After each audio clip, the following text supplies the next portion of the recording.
You know what? Hindi lahat ng blessings ay puro pera lang. Ang problema kasi natin, kapag sinabing blessing, pera agad ang nasa utak natin. Pera ang ating batayan for a successful life.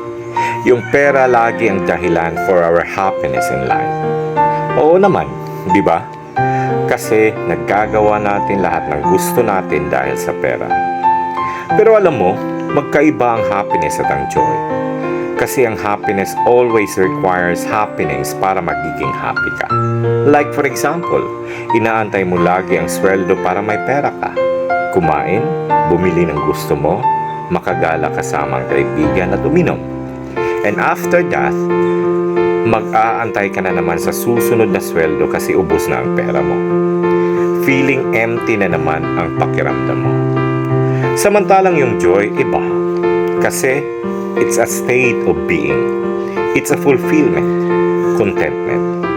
Andyan yung blessing ng buhay, buo ang pamilya, walang mga sakit, may iilan pero totoong kaibigan, bagong mga opportunities at memories in life.